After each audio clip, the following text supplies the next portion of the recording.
You have to walk the talk. You have to be authentic as a leader. If you're not doing it, they see that. It is entirely universal. There's other people who are going through this. For me, a great leader needs to be able to marry three things: vision, systems, and people. Welcome to Leadership Moments. If this is your first time, and if you are returning, thank you for your support. This show is about leaders from all walks of life, leadership tips, and maybe even a little of what you wouldn't expect to help you in leadership. We would appreciate it if you tell someone else about our podcast as we strive to support all leaders that want to just be better. Let's get on with the show. Today, our guest is Enrico Menichetti. Enrico is the Chief Operating Officer of the world's largest visa outsourcing and technology company, supporting governments and diplomatic missions in navigating the complexities of global mobility. He is a true global citizen as he has lived in over 35 countries and is fluent in 6 languages, bringing an unparalleled understanding of cultural dynamics and leadership across borders. Beyond the boardroom, Enrico lives by a philosophy of pushing personal boundaries to unlock growth and resilience. And as an avid adventurer, he has conquered challenges most would shy away from, completing grueling 250-kilometer ultramarathons, skydiving, and embracing high-risk, high-reward pursuits. His belief in the transformative power of stepping outside comfort zones informs his unique perspective on leadership, one he calls maximalism, the practice of embracing challenges, cultivating grit, and driving peak performance through adventure. Enrico is passionate about sharing his journey of growth, leadership, and adventure to inspire others. Today, we're going to talk about the idea that the best leaders are forged through pushing personal and professional boundaries, embracing discomfort, and cultivating a mindset of exploration. Let's jump in. Enrico, I am so excited to have you on our show today. You have a great story and some great things you're doing because of that story behind it. So I want to dive in pretty quickly here, and I'd love for you to tell a story about a turning point in your life that enabled you to embrace the unknown and, tell our listeners what's going on there. What happened? Yeah, thank you for having me, Stacey. And it's great for me to speak about these experiences because at a very young age already, in my upbringing, my parents were very, I would say, conservative, always on the safe side. But there was a side of me that didn't really feel really comfortable with that, and I couldn't really place it for a very long time. Always in this protective mode. Until I went into one of my first expat assignments, I would say, and that's where my family kind of also was questioning, like, where are you going? What are you going to do there?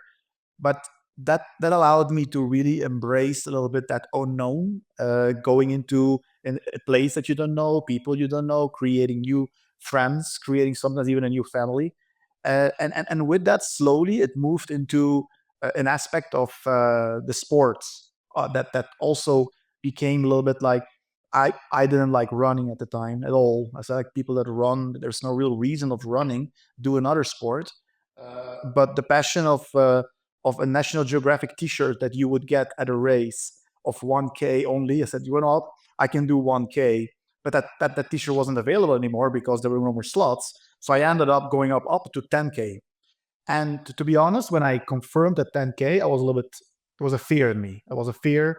I said, like, I didn't even know how to start, what to do.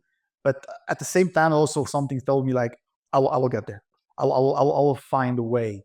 So long story short, at the end of that race that I finished, something clicked, because not only did I finish the race, but I felt like it unlocked in me that there's much more potential when we cross that barrier of the unknown, of something that we feel comfortable with, than we are aware of.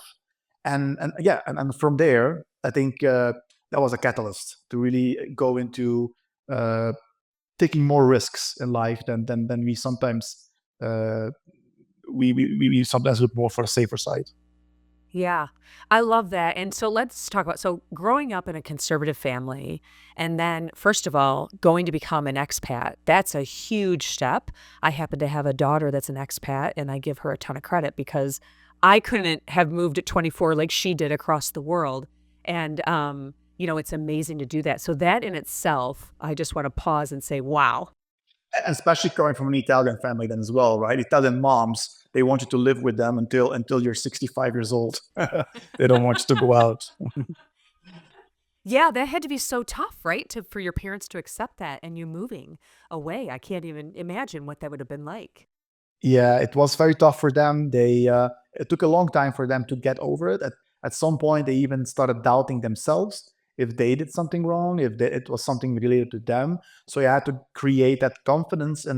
But at the same time, also there's a small story that I can add to my younger years is that my mom kind of knew that this was going to happen because at an elementary school we were supposed to choose a poem out of a list that the teacher had given us. And I was the only one in the class that chose one of the poems that was about a certain bear that decided to go and travel. And he packed his bag. He gave a kiss to his mom, shake the hand of his dad, and went to explore the world. So when I came home with that, my mom looked at me and said, now I'm worried because at this young age already, you were the only one choosing this storyline. So somewhere they kind of knew that this might have happened. So yeah. Yeah, that is such a great story. And thank you for sharing that because it is kids start showing signs when they get older. You realize things that they were doing, when they're young, you're like, oh, yeah, you have always been this way. So I know I've seen that in my kids who are young adults now. So I totally agree.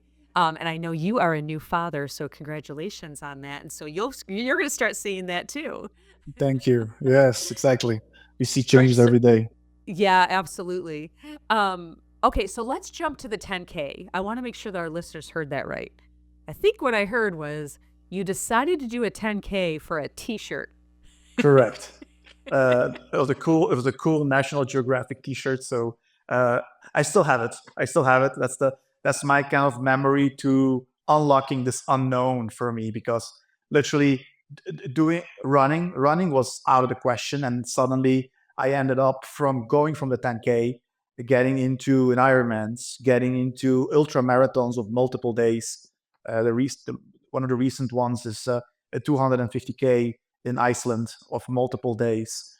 So yeah, I think the reason why I see it as a very important moment finishing that 10K, I would say, was that really unlocked that or created in me that clarity that often we stay in our comfort zone because that's what we feel safe, and we're a little bit programmed like that as well as human beings.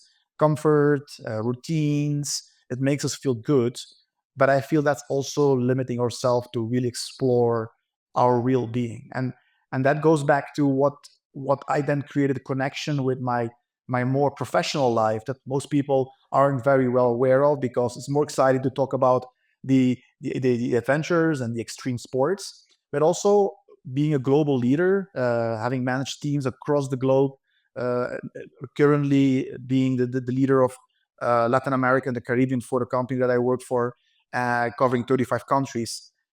That aspects that I've learned from those races, from the adventures, really, it fits perfectly, and I would embrace that by saying it's self-awareness really what you create when you do these extreme races. What you're actually doing, you're exploring yourself, you're learning new things about yourself. And when I bring this to work or to the office, managing my teams from different cultures, different perspectives, different languages, if you're not self-aware of yourself, if you don't understand yourself very well, it's very difficult to then create these genuine connections with your team, or to understand where the person is coming from. And I would say there's a lot of training, there's a lot of courses, there's a lot of coaching around how to be a good manager. But for me, it really starts from there, self-awareness, and that will reflect on all parts of your life. Really, if you keep on working on your self-awareness and building up, uh, being comfortable who you are with your flaws and your strengths, with both, that will reflect also in how you manage your team and building a high-performing team. Yeah, I totally agree because there are times in your life and you'll see the motto on my wall right behind me, if people are watching the video version, and I talk about this all the time, which is, if it doesn't challenge you, it doesn't change you. And it is come down to, you have that self-awareness. There's things you think you could never achieve, and you actually can, and it gives you that confidence and courage to try something else the next time too. And so totally 100% agree. And so Ironmans in Iceland and lots of other things. So you've done quite a bit since the 10K, and love those extreme activities. And I think, maybe we'll talk a little bit more about that if you have more extreme activities we're able to share with people. And you started tying this to, how you've learned about the self-awareness. But maybe is there anything else that maybe you haven't mentioned about what are some of those things that you've learned from these activities, from each of them, that helps you in your professional life?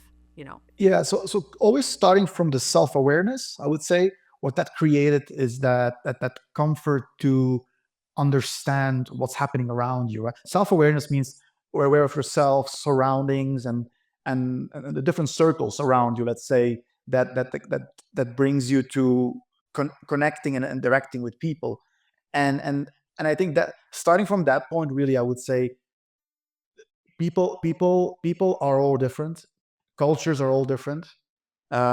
So often we want to achieve something, we want to communicate something, but if we are not really self-aware, if we don't understand ourselves very well, it will be very difficult for the person that we're talking to really embrace that advice, that project, that results that we want to have.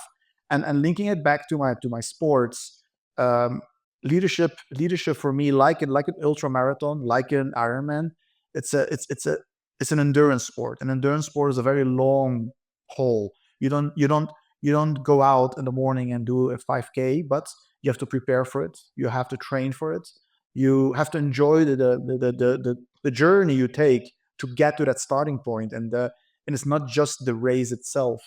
And that's kind of where, again, linking it back to the self-awareness, it's a constant work, right? It's a long journey. You keep on working on that, and I feel that by the more you work on yourself, the more you will develop. You will be always curious to learn, and that really will transpond into the people you work with. People will feel that. People will understand, will feel that it's okay to fail. It's okay to sometimes things not going your way, or to be very candid about how human you are. Often people, when they hear about my Ironmans and my skydiving and my ultra marathons, and that I'm a skipper of a sailboat, sailing seas, it's all okay. This is out of our reach, but it's not really. It's not. It starts small, right? It starts with that 10K that was very frightening, and but that, again, you learn something from it. Right? There's this quote that I like of the poet Eliot, that says, "Only those who will risk going too far can possibly find how far you can go." Right? And I think that's really doesn't matter which sport you do. I would say my advice to also my people is always start small. Don't take on tasks that are too frightening, but take something that is a little bit scary. Right? It's okay sometimes to take an uncalculated risk, because an uncalculated risk um, is what makes you go to the unknown. A calculated risk, you still have a plan A, B, and C. Uncalculated, like Richard Branson says, you will say yes, and then you will figure it out afterwards. Right? And that's where the learning part is. What kind of has defined a little bit the reason why I've always gone into these different races, and accepted a lot of roles globally as a leader. Going to Romania, Philippines, then to Dubai, spending time in Sao Paulo, China and Shanghai, and now ending up in Mexico City, where I'm currently based. Right? It's not always that comfortable. Say, "Oh, great, let's do it." I mean, it's a little bit frightening, right? Changing all, and especially with family.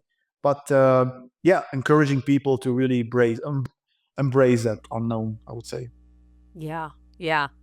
I love that. And I think what's important to realize here is, look, if you want to do the 10K to the Ironman, for our listeners, that's wonderful. I'm not going to do an Ironman, right? I know That's that. fine. It's more than Right. fun.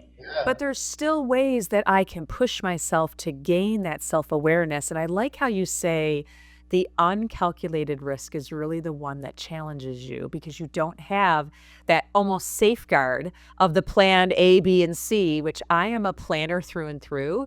But you're right. The times that I have grown the most have been the times that I don't have a plan B or a plan C, and I figure out that plan along the way. And I think how you're tying it to, okay, business, this could be you're going to take on a project that maybe you've never done before, or an initiative that you've never done before, and challenging yourself that way to say, okay, how can I achieve this? How can I get this done?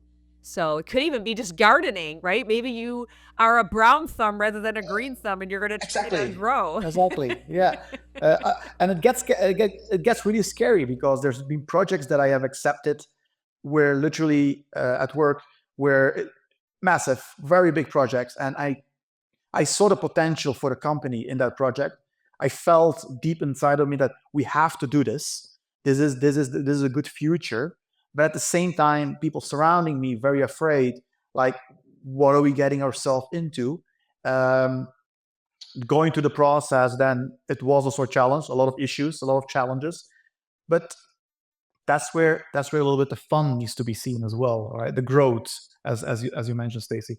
We need to embrace. Otherwise, if we stay in our comfort zone, it's very difficult to keep growing. And that eagerness of constant learning, constant growing, I think it's also what energizes people even more to continue doing that instead of a more stagnant approach. Yeah. Yeah. And so this is good. So it's okay, embrace the unknown, but what recommendations do you have for leaders to help them embrace the unknown? I would say the first thing is the prevalent words when I think about embracing unknown is curiosity. Be curious, and be curious for me is really what has brought me to, let's say, to where I am today, to having had all this privilege to have all these experiences. Um, it's kind of try being curious to try to new things, but also not to shy away from differences, right? There's no one fits or one size fits all, as they say. So be curious of something that you're not always. It's not how it is at home. Uh, coming or being raised also in the Western world, we are often raised in a very comfortable situation, and the things are always very the same or standardized. Let's call it. Um, be okay to go out of that comfort zone. Be okay to not just be curious about other cultures, but to embrace them as well. To become a global leader, it was very important for me to not only understand the cultures where I was living, but the people that I was working with. But it was even more important for them to feel that I was embracing their culture, that curiosity, that willingness to accept that it can also be done differently. It's not always the way we think is the way to do it. There are other ways as well. Um, Going back as well to the self-awareness, of course, keep developing your self-awareness. And as you work with teams across the globe, or you become a global leader, to put a lot of emphasis on creating genuine connections with really putting that genuine in there, right? Genuine. Don't create a connection for the sake of it, to say, okay, I need to connect with this person, but make it genuine. Be interested in that person. Create empathy. To eventually also be seen as a medium for that people can use you to develop themselves. They see you as a mentor. And that creates high performing teams, in my experience. Yeah. I love the be curious. It's something that I talk about a lot too, because if you stay curious, you stay open minded. Correct. And open mind is another key word, actually. Yes. Yeah. Yes. Yeah. And you want to learn, right? You want to embrace, like you say, those differences and learn from those differences, because we can always be better. We can always learn more. And a lot of times our way that we've maybe known for years is truly not the best way. And when you're working across, we have, so global leaders out there for our listeners, like working across, different countries and different cultures, it can be extremely difficult if you are not embracing that and open-minded to that. If you think that your way is the way that everyone does it across the world, you are in for a rude awakening. and you're going to fail. And that reminds me of another thing. Going back, linking it back to self-awareness, developing that or working on that, what it will do, it will make you see certain experiences of your younger years, younger life that we often not always see as a positive thing, that actually it can be like a golden nugget. It can be something that will be benefiting you in the future. And the example that I want to take is that growing up in an immigrant family, Italian family in Belgium, surrounded by many different nationalities, I always saw a little bit for a better word, a little bit of an identity crisis, right? It's like, I'm not Italian because I was born in Belgium. I'm not a Belgian because my blood is Italian. I go out in Italy, they see me as so. Growing up, it was not a nice thing for me because I wanted sometimes to be like my friends that can say, I'm Italian, period. I'm Belgian, period. Um, and but at the same time, many years after, I started realizing that the reason why I adapted so well to the different cultures, it was because of that my experience of being surrounded by a lot of different nationalities growing up. So having a different point of view, having a different culture, a different language, that's perfectly normal. That's part of life. So why this example again is because working on my self-awareness, I realized that point that actually that was a golden nugget. That was something that I now helped me to get into this career of bringing me from Eastern Europe to Asia, to Latin America, to the US. So and working in different places. So just to the listeners, the message really is that don't underestimate sometimes those negative things of your youth, of what you went through, because it actually can benefit you in your life as well. I love that. And it's so true. It is those times in our life because we all have had challenges in our years. It might be, in our adolescent years or even adult years, but it defines who we are today. And that's a good thing, right? Yeah, totally agree. I love that. Okay, so if I had to narrow it down to 2 things that every leader should work on to be successful, what do you believe those are? Um, I would say be curious.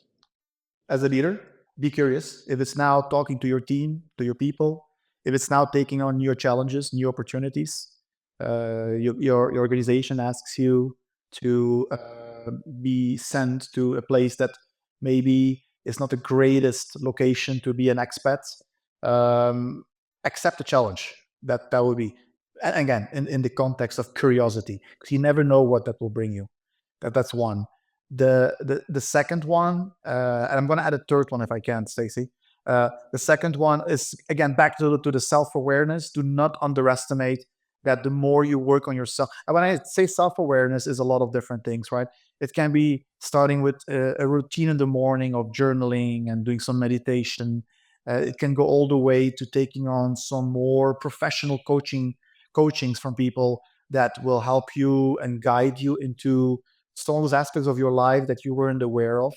But becoming aware again creates those golden nuggets. I think there's a lot of that happening as well and available.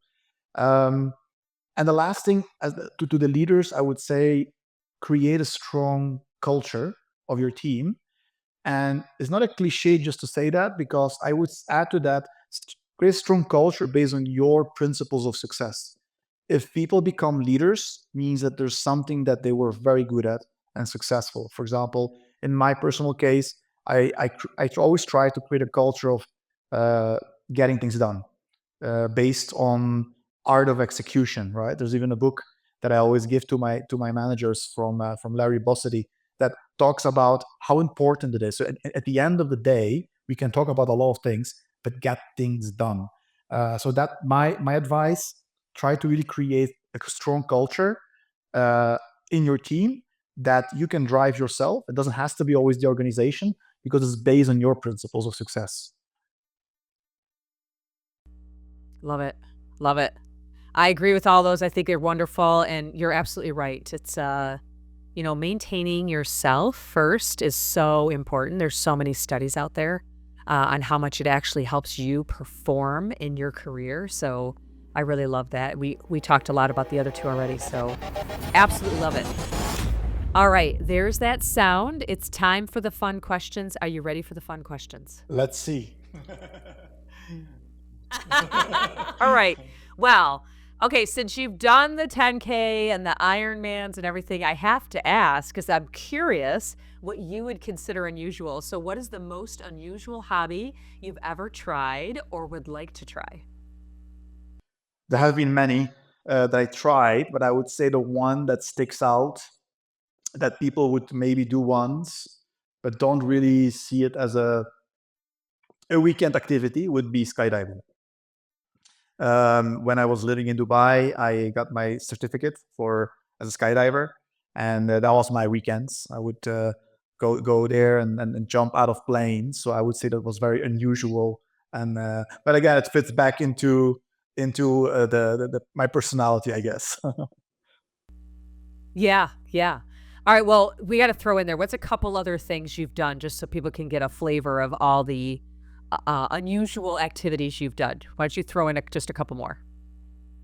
Besides the sailing aspect, all of sailing, and being an instructor for scuba diving as well when I was living in the Philippines, I just enjoyed just the teaching of people and introducing them to the underwater world.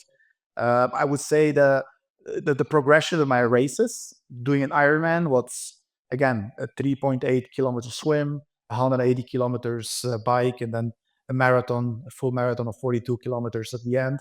Um, but what pushed me really far, I would say, into my or I had to dig really deep into my trainings and also into the doing the race would be the Marathon des Sables. That is a 250 kilometers in the Sahara Desert of Morocco over 5 days, where it's a kind of a self-contained race where you have to carry your own gear, your own food.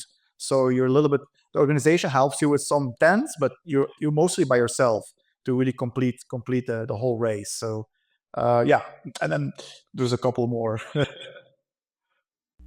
Wow, it's amazing. I'd love to just like see your memoir from that one.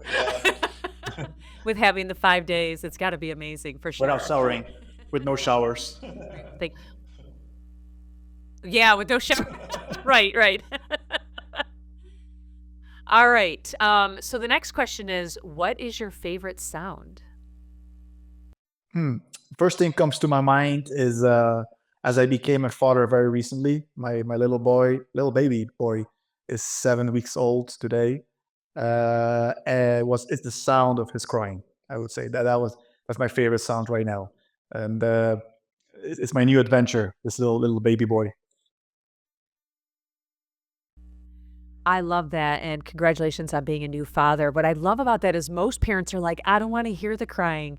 But I think you loving the sound of the crying embraces your staying curious piece that you've been talking about. So it really ties well. And it shows how you're bringing that to life in all aspects of your life. Thank So you. I really, really Thank you, Stacy. for, yeah, very cool. Okay, so many things that you have done, literally from high in the sky to the deep blue ocean, with your scuba diving and your skydiving. Where is Enrico going next? I think I came a point in my life where it's all coming together. I would say in terms of why have I done all these things and the learnings and the experiences. And what I see now is that it's a little bit. I feel the obligation to pass this on and kind of like all at least from a humble perspective, of course. How do I take all these learnings and I kind of like help some new upcoming leaders, younger people that are very much into a culture currently today that it's not anymore about a 9 to 5 job. It's not about just growing the corporate ladder, but it's like finding the quality of life. And I think that kind of defines me a little bit. How can I now pass this on? And yeah, and I welcome anyone who is keen to hear more about this. I can always connect. You can find me on LinkedIn, where you will see the professional side of me, and you can find me on Instagram, where you'll find the adventure part. So any of those can be reached, and I'm more than happy to expand on any of the points that I raised also today. I love that. And I love how you tie your experiences into your professional life. And that's what this is all about, that we want our leaders to understand, is that you can take those personal aspects and it does make you a better leader when you stay curious and you take a risk that is not calculated. So I think that's the biggest takeaway from today that I'd love all of our listeners to walk away from. Thank you, Stacey. Well, thank you, Enrico. Yeah, really appreciate you being a guest on our show. I know our listeners are going to have some great takeaways, and I'm sure you're going to have some new followers, if not on Instagram, on LinkedIn, to see some more of those sports and activities that you're doing. So thank you. Thank you again. Thank you. If you enjoyed the show, please go to leadershipmomentspodcast.com to subscribe to the podcast or on your favorite player, as well as follow us on Instagram and LinkedIn. You can also send us a message on what you like and don't like, or what guest you want us to have on the show. So until next time, This is Stacey Castor, and what doesn't challenge you won't change you. and I'm Tracy Ann Palmer. Be the change you wish to see in the world.